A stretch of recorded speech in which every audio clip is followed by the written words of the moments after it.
ذات نہیں ہو رہا، اس کا جواب بڑا گہرا ہے۔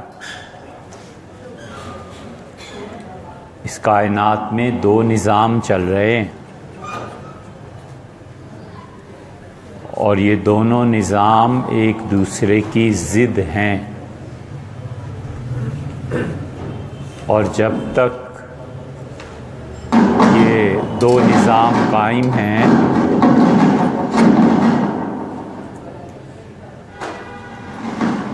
جب تک یہ دو نظام قائم ہیں اور ان کی باہمی رگڑ، ان کا آپس میں ٹکراؤ قائم ہے، تب تک کی دنیا چل رہی ہے۔ اللہ تعالیٰ کا پورا نظام وہ اخلاق پر مشتمل نہیں ہے۔ اللہ کا نظام ٹیکنیک پر مشتمل ہے، اور انسانوں کا پورا نظام اخلاقیات پر مبنی ہے۔ انسان اخلاقیات کی بنیاد پر قائم ہے، اور اللہ کا نظام یہ ہے کہ انسان اپنی اخلاقیات کے بعد اتنی ترقی کرے کہ جو فطری چیزیں ہیں ان کے خواص دریافت کر کے اس نظام سے خدا کی رحمت اور اس کے وجود کا ہونا ثابت کرے۔ اللہ نے دنیا کی قیادت انہی قوموں کو دی ہے جس قوم میں ایک بھی پہلو ختم ہو جائے، اس کا مطلب یہ ہے کہ اسے ایک طرف کا فالج ہو گیا۔ اللہ تعالیٰ کا نظام اس پہ مبنی ہے کہ تم اشیاء کے خواص دریافت کرو۔ ہوا سے کیسے بجلی بنائی جائے، یہ ہوا کی خصوصیت ہے کہ وہ چلے گی اور بجلی جنریٹ ہوگی اس سے۔ پانی سے بھاپ کیسے بنے اور بھاپ کیا کام کرے، اسٹیم، یہ ساری چیز جسے آپ فزکس کہتے ہیں، اللہ کا نظام اس پہ مبنی ہے۔ اس فزکس کے ذریعے اس دنیا میں اللہ کو ثابت کرنا اور اس فزکس کے ذریعے ایسی چیزیں دریافت کرنا جس سے مخلوق خدا کو راحت ملے، اور دوسری طرف انسانوں کا اخلاقیات کے اس اعلیٰ مقام پر فائز ہونا کہ اخلاقیات پوری طرح ثابت ہو جائیں۔ جن قوموں میں یہ دونوں چیزیں جمع ہو جاتی ہیں، اللہ قیادت ان کو دیتا ہے۔ ہم لوگ 1200 سال تک اس کائنات کے اسرار دریافت کرتے رہے۔ ہم لوگ 1200 سال تک یہاں خدا کی رحمت اور اس کے ساتھ اس کا ہونا ثابت کرتے رہے۔ مسلمان مسلسل ترقی کے دور پہ تھے۔ اللہ ہی نے کہا ہے کہ یہ کائنات عبادت کے لائق نہیں ہے، عبادت میری کرو، یہ کائنات تمہاری غلام ہے، تم اس کی تسخیر کرو۔ جب ہم نے اپنے آپ کو اس عہدے سے ہٹا لیا اور اخلاقیات بھی برباد کر دیں تو ہم تو فلی پیرالائز ہو گئے۔ ہمیں قیادت کیوں دی جائے؟ وجہ، ہم اپنے پیسے خرچ کرتے ہیں مقدموں پہ، ہم اپنے پیسے خرچ کرتے ہیں شادیوں پہ، ہم اپنے پیسے خرچ کرتے ہیں فضول کاموں پہ۔ کسی نے آج تک سوچا ہے کہ میں کسی طرح پیسے جمع کر لوں، ممکن ہے میرا پوتا اللہ اس کو دماغ دے، وہ امریکہ کہیں جا کے پڑھنا چاہے تو 1 کروڑ روپیہ ضرورت آئے گی، تو میں کہوں گا بیٹے پڑھو، یہ لو 1 کروڑ۔ ہم نے سوچا ہے کبھی؟ ہمارے بڑے اچھے اچھے ٹیلنٹڈ بچے وہ کلرک بن گئے اور ان کی صلاحیتیں برباد ہو گئیں اس لیے کہ پیسے نہیں تھے۔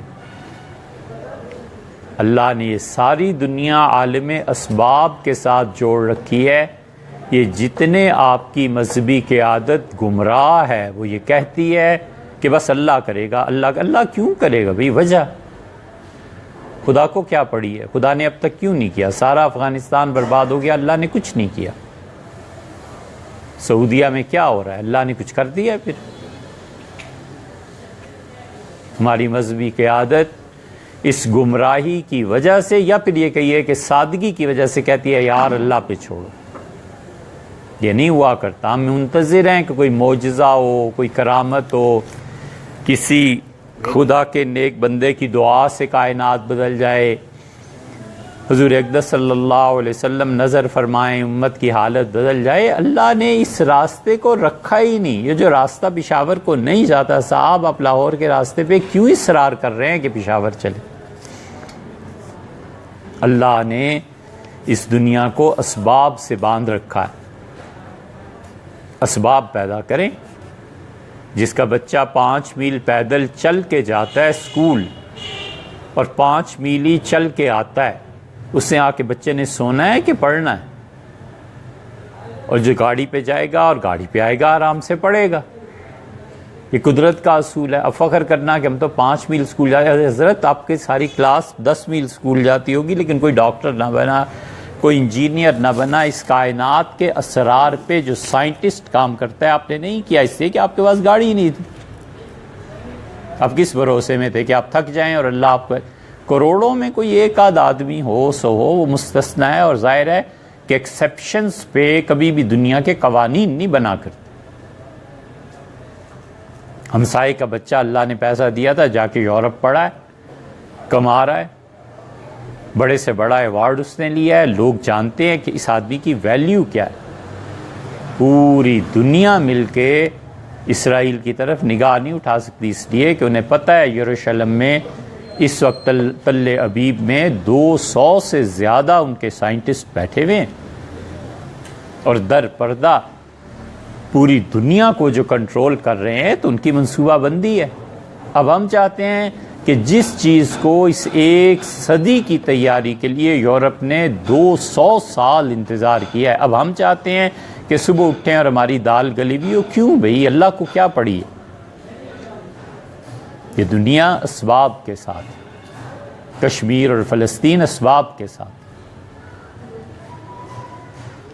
جب آبا و اجداد فلسطین کی زمینیں بیچ رہے تھے تو علامہ اقبال رو رہے تھے۔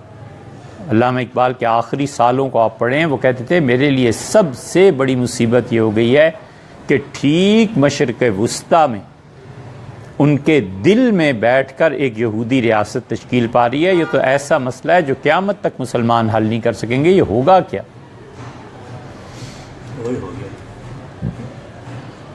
یو پی میں جو راجپوت ہوتے تھے نا، یہ راجپوتوں کا خون بڑا گرم ہوتا ہے، اور ان کو ایک زوم بھی ہے قیادت کا، اور راجپوتوں نے بڑے کام کیے۔ اکبر بادشاہ نے اپنی بہو راجپوتوں سے کی تھی، جہانگیر کی بیوی، اور اکبر بادشاہ نے اپنی اس راجپوت بہو کے لیے اس کی ڈولی بادشاہ نے اپنے کندھے پہ رکھی اور 14 قدم چلا۔ بڑا فخر تھا اس بہو کو۔ یہ جو یو پی کے راجپوت ہوتے تھے نا، یہ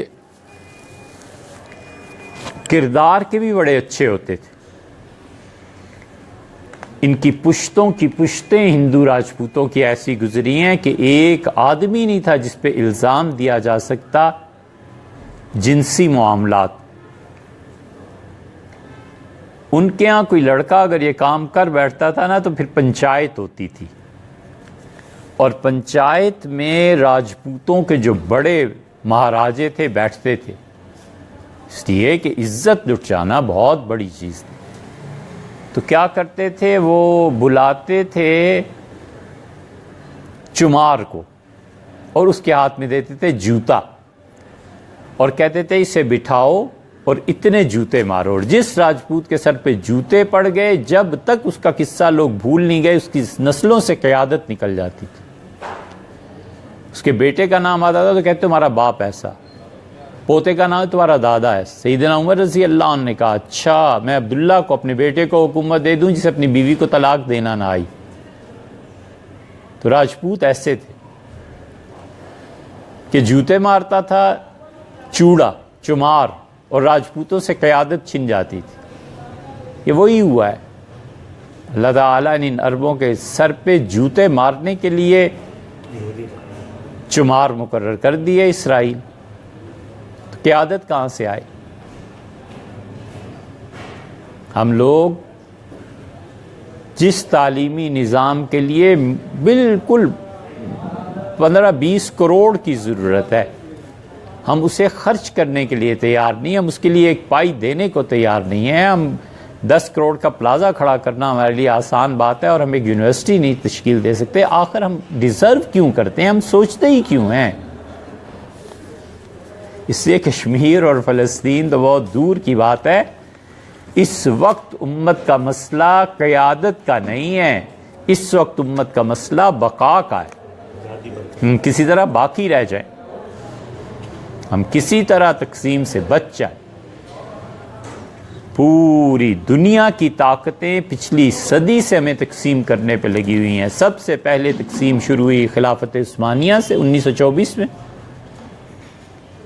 ترکی ٹکڑے ٹکڑے ہوا, یونان کے حصے بکھرے کیے, سعودی عرب کو دبا کیا, عثمانیوں سے الگ کیا, پھر ٹکڑے ٹکڑے انہوں نے کر دیے بلاد شام کے 4 ملک بنا دیے.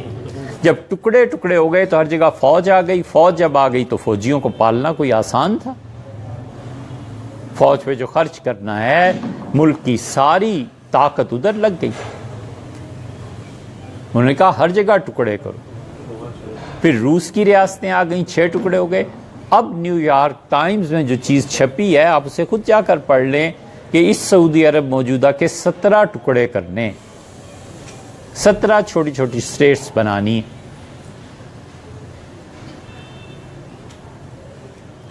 تو اس لیے مسئلہ قیادت سے زیادہ اب بقا کا ہے کہ ہم باقی بھی رہیں گے کہ نہیں رہیں گے. 17 ممالک میں اگر لیبیا 4 حصوں میں تقسیم ہو جائے اور سعودی عرب 17 حصوں میں تقسیم ہو جائے تو فوج کہاں جائے گی؟ اور اپنا ملک ہمارا اگر یہ بلوچستان اور جو کچھ کراچی میں ہو رہا ہے خدا نہ خواستہ یہ ہو جائے, عالمی طاقتیں مل کے کر دیں تو پیسہ کدھر جائے گا؟ فوج پہ لگے گا. فوج بیچاری کیا کیا کرے گی؟ اور ہم اتنے گر گئے ہیں کہ کوئی کام ہو فوج کو بلاؤ, سیلاب آ جائے فوج کو بلاؤ, زلزلے آ جائیں فوج کو بلاؤ, مردم شماری کرنی ہے فوج کو بلاؤ. کوئی ایک محکمہ ہم نے قائم کر کے دیا. تو اس لیے یہ فلسطین اور کشمیر بچوں کی باتیں نہیں کرنی چاہیے. اہل بیت اور آل محمد صلی اللہ علیہ وسلم میں کون کون شامل ہیں؟ اہل بیت کرام کے متعلق قرآن کیا کہتا ہے؟ اہل بیت کرام کے متعلق قرآن پاک جو کچھ کہتا ہے وہ اہل بیت ہیں. اللہ تعالیٰ فرماتے ہیں کہ فلما جاءت رسلنا بالبشرا, ہمارے فرشتے خوشخبری دینے آئے ابراہیم علیہ السلام کو. تو قرآن میں آتا ہے سورہ ہود میں ان کا قوم منکرون, یہ اجنبی چہرے ہیں, میری بستی کے ہوتے یہاں کے تو میں پہچان لیتا, مسافر ہیں کہیں سے آئے ہیں. فجاء بعجل حنیذ, تو بچڑا لے آئے بالکل تلا ہوا جو ابھی تل کے نکلا تھا, تلائی سے فارغ ہوئے. جن کا فما خطبکم ایھا المرسلون, فرشتوں کدھر جا رہے ہو؟ وہ کھا نہیں رہے تھے. تو ابراہیم علیہ السلام فاوجس فی نفسہ خیفہ, اپنے دل میں ڈر گئے کہ یہ میرے دشمن تو نہیں. تو انہوں نے کہا حضرت ڈریے نہیں, ارسلنا الی قوم مجرمین, ہمیں اللہ نے بھیجا ہے اس قوم کی طرف جس پہ عذاب آنا ہے. اللہ ہر طرح حفاظت فرمائے اپنے حساب سے. خدا کی گرفت بڑی سخت. اور پھر انہوں نے کہا حضرت ہم آپ کے پاس آئے ہیں کہ آپ کو بشارت دیں کہ آپ کا بیٹا ہوگا اور بیٹے کے بعد پوتا بھی ہوگا نافلہ، وہ تو ہم اللہ نے مفت میں آپ کو دے دیا۔ قرآن کہتا ہے کہ ابراہیم اور اس کی بیوی تھی، فسکت وجہہا، اس نے اپنے پیشانی پہ ہاتھ مارا اور اس نے کہا کہ اس بڑھاپے میں وہذا بالی شیخہ، جبکہ میرے شوہر اتنے زیادہ بوڑھے ہو گئے، اللہ اس عمر میں دے گا۔ اب غور کر لیجئے ہیں کون؟ تین ہیں، ایک فرشتے ہیں، ایک ابراہیم ہے اور ایک ان کی بیوی ہے علیہ الصلوۃ والتسلیم، یہی ہے نا؟ تو فرشتوں نے کہا کہ اتعجبین، اچھا آپ تعجب کر رہی ہیں، آپ کو اوپرا معلوم ہو رہا ہے، عجیب معلوم ہو رہا ہے، اے اہل بیت اللہ نے تم پر مہربانی کا فیصلہ فرمایا۔ تو اللہ نے یہاں خود اہل بیت فرشتوں نے ابراہیم علیہ السلام کی بیوی کو کہا، تو اس لیے اہل بیت میں سب سے پہلے بیویاں شامل ہیں۔ قرآن خود اہل بیت انہی کو کہتا ہے، کئی بیٹیوں کو بھی کہا ہے اللہ نے اہل بیت میں سے۔ تو ہم کہتے ہیں اور ہمارا اہل السنہ کا عقیدے میں شامل ہے کہ حضرت رسالت مآب صلی اللہ علیہ وسلم کی صاحبزادیاں اہل بیت میں شامل ہیں۔ اختلاف بیٹیوں پر نہیں ہے، اختلاف بیویوں پر ہے اور حدیث پہ ہے۔ چلو چھوڑ دو، قرآن پہ چلے جاؤ۔ قرآن اہل بیت کس کو قرار دیتا ہے؟ کہتا ہے کہ فرشتوں نے ابراہیم کی بیوی سے کہا کہ اے اہل بیت اللہ نے تمہارے ساتھ مہربانی کا ارادہ فرمایا ہے۔ بیویاں کیوں اہل بیت میں شامل نہیں ہیں؟ سب شامل۔ آل محمد حضور صلی اللہ علیہ وسلم کی امت میں ہر وہ شخص جو متقی ہے اور ایسے کام کرنے والا ہے جس سے اللہ اور اس کے رسول صلی اللہ علیہ وسلم راضی ہوں، انہیں راحت پہنچے، ان کی خوشیاں جس کو بھی نصیب ہوں، آل محمد صلی اللہ علیہ وسلم میں۔ کعبہ قوسین کے کیا معنی ہے؟ کعبہ قوسین، دو کمانوں کے بقدر فاصلہ۔ عربوں میں جو پیمائش ہوتی تھی نا، وہ پیمائش ہوتی تھی پتھر کے پھینکنے سے، کہ تم پتھر پھینکو تو کتنی دور جا کے گرتا ہے، یہ پیمائش کا ایک طریقہ تھا۔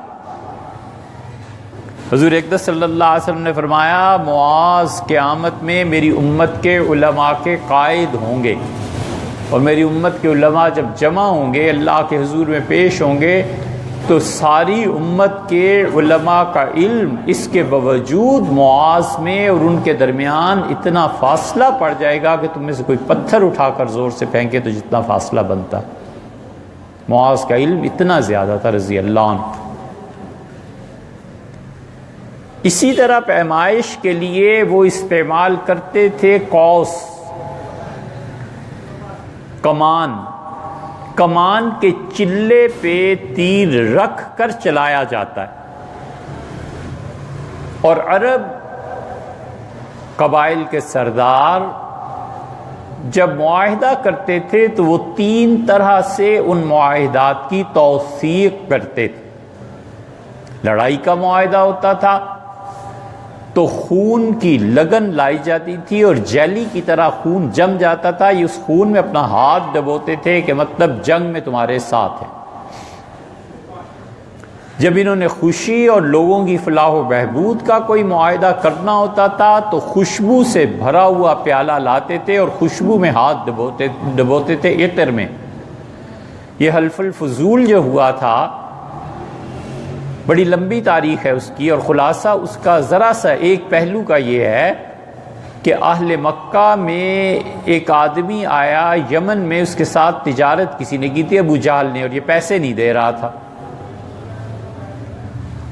تو کسی نے اسے روتے دیکھا تو اس نے کہا آسان طریقہ یہ ہے کہ جب مکہ میں سردار جمع ہو جائے نا، بیت اللہ میں بیٹھے ہوں، تو یہ اس پہاڑ پر چلے جاؤ، یہ جبل کعبہ جو ہے، اس نے کہا وہاں جا کر صدا لگانا، سردار فوراً سنیں گے۔ اس سے صدا لگائی، سرداروں نے سن کے بلا، اس کہا میں مظلوم ہوں، میرے پیسے نہیں مل رہے، ابو جہل پیسے نہیں دے رہا۔ خیر پیسے تو انہیں مل گئے، لیکن مکہ کے سردار بڑے پریشان ہوئے۔ انہوں نے کہا یار ہمارے شہر میں مظلوم آدمی آئے اور ظلم ہونے لگے، بند کرو اس رسم کو، ہمارا شہر امن کا ہے، اللہ نے اس مکہ کو امن والا بنایا ہے، جمع ہو جاؤ اور معاہدہ کرو کہ ہم آئندہ سے مظلوم کو سزا دیں گے، مظلوم کی حمایت کریں گے، اس کے حقوق پورے کریں گے اور ظالم کو سزا دیں گے۔ ہو گیا وہ جو معاہدہ ہوا تھا۔ نبی کریم صلی اللہ علیہ وسلم اس وقت 19-20 برس کے تھے۔ آپ نے فرمایا میں نے اپنے چچاؤں کے ساتھ اس معاہدے میں شرکت کی تھی اور میں نے بھی ہاتھ ڈبویا تھا اس خوشبو میں جس میں سارے فضل نام کے لوگوں نے ڈبویا تھا۔ فضل نام کے کئی سردار جمع ہو گئے تھے، اس لیے اس کا نام پڑا حلف الفضول، یعنی وہ وعدہ، جو معاہدہ، جو قسم بہت سے فضل نام کے لوگوں نے اٹھائی تھی، کھائی۔ نبی کریم صلی اللہ علیہ وسلم نبوت کے بعد بھی فرماتے تھے کہ آج بھی مجھے کوئی حلف الفضول کی طرف بلائے، میں اب بھی تیار ہوں ایسے معاہدے کرنے کو کہ دنیا میں امن قائم ہو اور ظالم کو سزا دی جائے۔ نبی کریم صلی اللہ علیہ وسلم کے تو خیر کہنے ہی کیا، سیدنا حسین ابن علی رضی اللہ عنہما کی زمین پر قبضہ کر لیا تھا مدینہ منورہ کے گورنر نے۔ جب پتہ چلا تو انہوں نے کہا میں کسی قاضی کے پاس نہیں جاتا، آج مغرب کے بعد دیکھو پھر کیا تماشا ہوتا ہے۔ مغرب کی نماز مسجد نبوی میں پڑھ کے سیدنا حسین ابن علی رضی اللہ عنہما کھڑے ہوئے اور انہوں نے کہا لوگو میں تمہیں حلف الفضول کی دعوت دیتا ہوں، ہم میں تم میں جس جس کا دادا پردادا شریک تھا میں سب کو کہتا ہوں کہ آؤ اور قسم کھائیں کہ ظالم کی گرفت کریں گے اور مظلوم کی حمایت کریں گے۔ اٹھ کھڑے ہوئے لوگ، انہوں نے کہا حسین بتاؤ۔ ہر ایک نے کہا میرا دادا، میرا پردادا، فلاں فلاں فلاں فلاں۔ انہوں نے کہا گورنر نے میری زمین پہ قبضہ کر لیا ہے، اس پہ معاہدہ کرو۔ گورنر بھاگا ہوا آیا رات، اس کا حضرت خدا کا واسطہ ہے اس معاہدے کا، آپ کی ہے زمین چھوڑ دیں، کہیں جانا ہی نہیں پڑا۔ یہ حلف الفضول جو تھا، جب یہ عرب معاہدہ، تیسری قسم کا معاہدہ کرتے تھے دوستی کا، محبت کا۔ ایک کمان سردار رکھتا تھا، دوسرا کمان بھی سردار رکھتا تھا، اس دونوں چلوں کو ملا کر تیر چلاتے تھے اوپر کی طرف، یعنی جیسے یہ دو چلے، دو کمانیں یکجان ہو گئی ہیں، اسی طرح میں اور فلاں میرا دوست اور ان کے قبائل باہم شیر و شکر ہو گئے۔ یہ ہے قاب قوسین۔ قاب قوسین محاورہ استعمال ہوتا تھا شدید محبت کے لیے، تعلق کے اظہار کے لیے۔ یہ ہیں اس کے معنی۔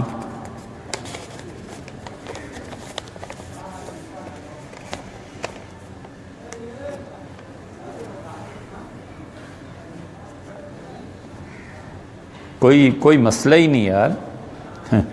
جن لوگوں کو اللہ نے اولاد نہیں دی اور دنیا سے چلے گئے، ان کا ایصال ثواب کیسا ہوتا ہوگا؟ اللہ کا اپنا ایک نظام ہے۔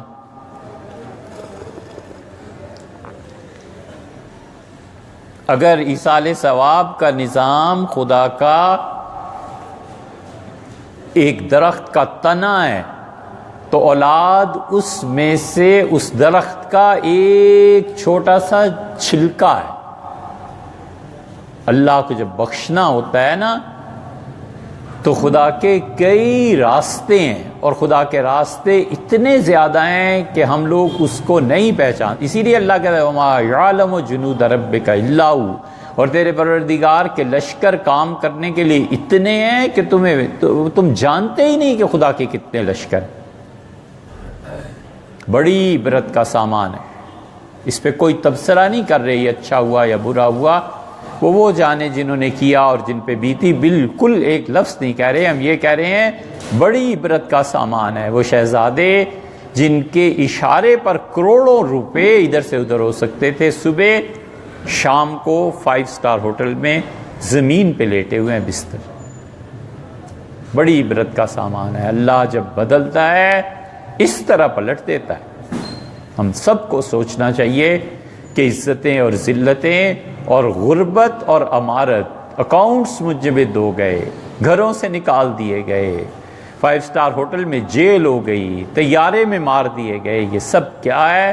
اللہ دکھاتا ہے کہ اس کائنات میں وہ ہے اور تصرفات ہیں یہ اس کے، اس لیے کسی کے لیے موقع نہیں ہے کہ سر اٹھا کر چلے۔ ڈرتا رہے اللہ سے۔ صبح عزت ہے اور شام کو ذلت ہے، اور جس کو شام کو ذلیل سمجھ رہا ہے صبح اس کے لیے عزتوں کے دروازے کھلے ہیں۔ جو رات شراب خانے سے آ رہے ہیں ممکن ہے کہ صبح اولیاء اللہ کی فہرست میں داخل ہو، اور جو صبح ولی ہے عین ممکن ہے کہ شام کو مرتد ہو کے مر جائے۔ یہ سب خدا کی بے نیازی نہیں ہے تو اور کیا ہے؟ ہم لوگ غور نہیں کرتے۔ ہم خود سوچیں ہم میں سے کتنے ہیں جنہوں نے اس منظر کو دیکھ کے سبق سیکھا ہے کہ یا اللہ تو ہی قادر ہے، تو ہی قدیر اور مقتدر ہے، تو جب چاہے حالات کو بدل دے۔ یہ کوئی بلیویبل چیز ہے کہ صبح جو اربوں روپے میں کھیل رہے تھے شام نہیں ہوئی اور پکڑ لیے؟ اللہ کی باتیں ایسے ہو جاتی ہیں۔ اس لیے یہ جو چیزیں ہیں خدا کا اپنا ایک نظام ہے۔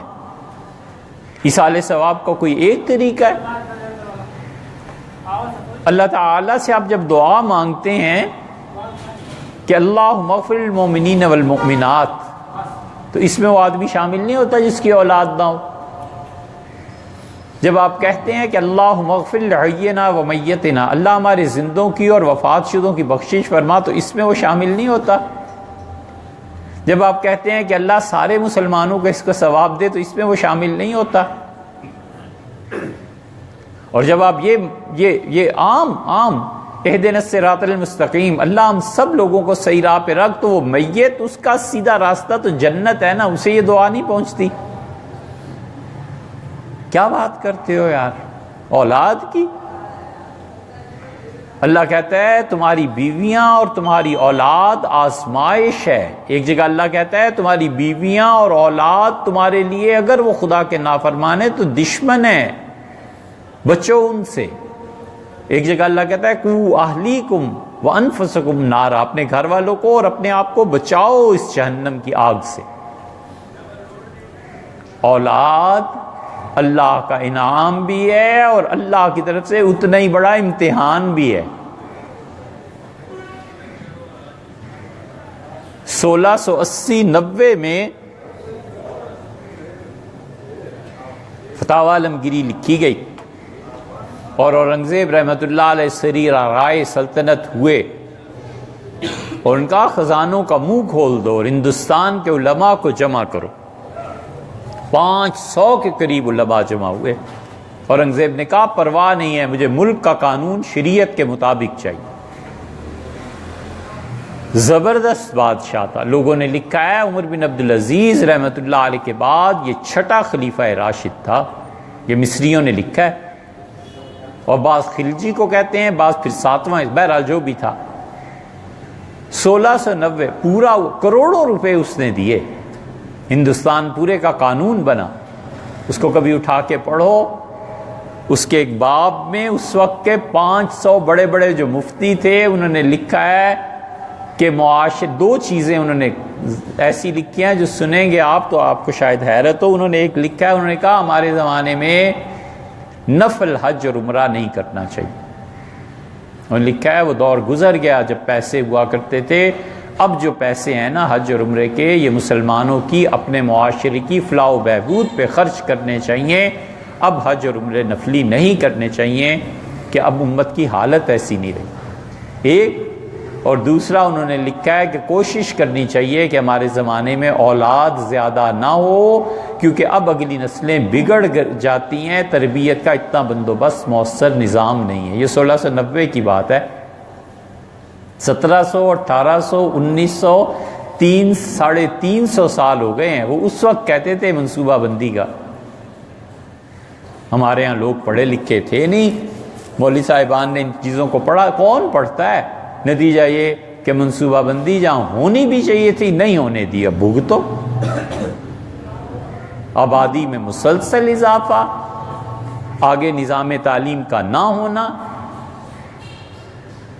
اس کا سوائے تباہی کے اور کیا نتیجہ وہ نکل رہا ہے، وہ سامنے آ رہا ہے۔ نبی کریم صلی اللہ علیہ وسلم نے فرمایا لوگ جب نماز پڑھتے تھے نا، صحابہ کرام رضی اللہ عنہم پہ جب التحیات للہ میں پہنچتے تھے نا، السلام علیکہ ایھا النبی، تو یہاں رک جاتے تھے، کہتے تھے والسلام علی فلان والسلام علی فلان، اللہ فلاں پہ بھی سلامتی، فلاں پہ بھی سلامتی، والسلام علی جبریل، جبریل امین پہ بھی سلامتی، والسلام علی اللہ، اور اللہ تو بھی سلامت رہے۔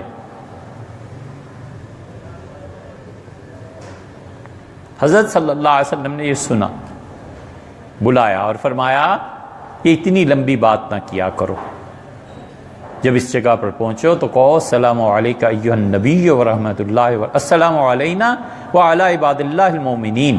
فرمایا جب تم نے کہا نا کہ اللہ کے مومن بندوں پر سلام پہنچے، اللہ ان پر بھی سلامتی نازل ہو، تو اصاب کل عبد، اس زمین اور آسمان کے درمیان جتنے بھی صالح جنات اور انسان ہیں سب تک تمہاری سلامتی کی دعا پہنچ گئی۔ اس لیے جو لوگ نماز نہیں نہ پڑھتے وہ پوری امت کو محروم کرتے ہیں اپنی دعاؤں سے، ان کے لیے کون دعا مانگے گا؟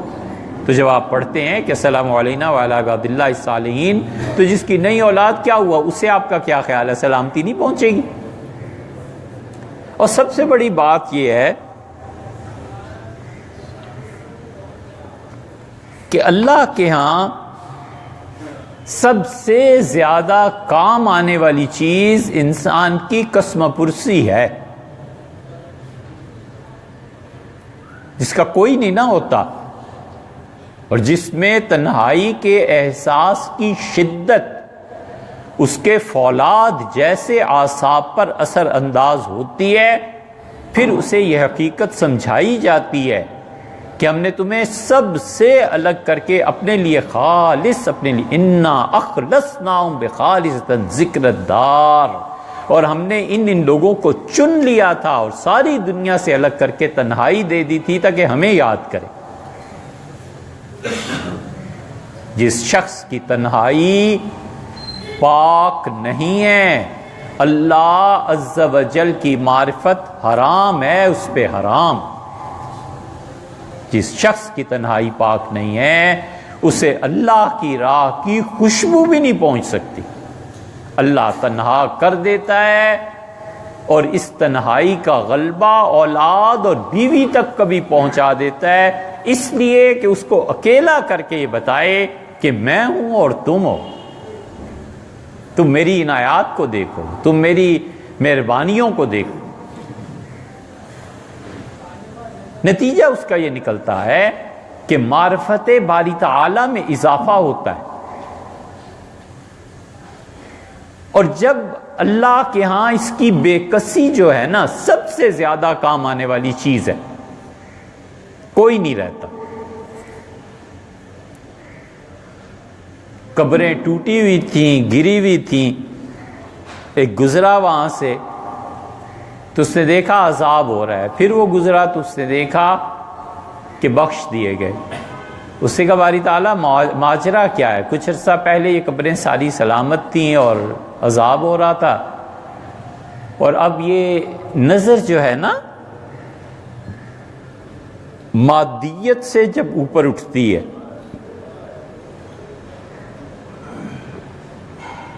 اور نظر مشاہدے کے عیوب پر پردہ ڈالتی ہے اور صورت سے گزر کر حقائق تک پہنچتی ہے، تو پھر پتہ چلتا ہے کیا ہے۔ حضرت رسالت مآب صلی اللہ علیہ وسلم کے سامنے بچے آتے تھے نا، صحیح حدیث میں آپ نے اسے نظر لگی ہوئی ہے، اس کی نظر اتارو۔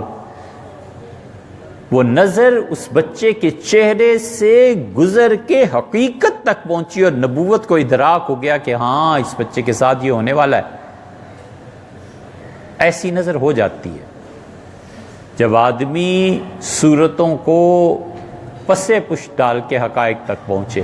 تو انہوں نے کہا اے رب، قبریں سلامت تھیں، عذاب ہو رہا تھا، اب کیا ہو گیا؟ یہ سب ٹوٹ پھوٹ گئیں، اب گزرے ہیں تو یہ تو کہا کہ جب سلامت تھیں تو کوئی آ جاتا تھا، اب یہ کلیتاً ٹوٹ گئیں، نسلیں ختم ہو گئیں، اب یہ میرے ہی در پہ رہ گئے، میرے رحم و کرم پہ۔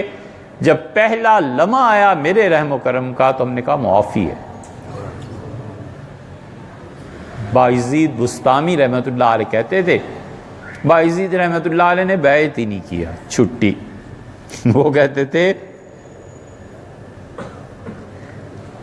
میرے شیخ نے جو کچھ مجھے دیا ہے میں اس پہ اتنا نازاں اور قانع ہوں کہ اس ساری دنیا میں کوئی آدمی ہی نہیں ہے جو بیعت کیے جانے کے قابل ہو۔ چھٹی۔ تین آدمیوں کو شاید بیعت کیا تھا اور وہ تینوں کی خلافت ہو گئی تھی۔ بایزید بستامی رحمۃ اللہ علیہ انہوں نے ایک بڑھیا مانگنے آتی تھی تو کہتے تھے میں نے اس خواب میں دیکھا مرنے کے بعد تو جنت میں گھوم رہی تھی. میں نے کہا تو ہمیشہ مانگنے آتی تھی یہاں کہاں؟ تو اس نے کہا مجھے بلایا مرنے کے بعد اور مجھ سے فرمایا کہ کیا ساری زندگی مانگتی رہی ہو اور غیروں کے سامنے ہاتھ پھیلاتی رہی ہو، اور یہ مانگنے کا غیر سے جو عذاب ہے تیرے لیے وہ ہے، ملے گا. تو میں رونے لگی. مجھ سے فرمایا روتی کیوں؟ میں نے کہا جہاں جاتی تھی کہتے تھے اللہ دے گا اللہ دے گا، اور آپ کے یہاں آئی ہوں تو آپ کے یہاں سے عذاب ہی ملنا ہے. تو چپ ہو گئے. پھر مجھ سے فرمایا کہ یہ جو تیرا بے سہارا ہونا ہے نا، بس اس پہ فیصلہ کر لیا ہے کہ تو جا.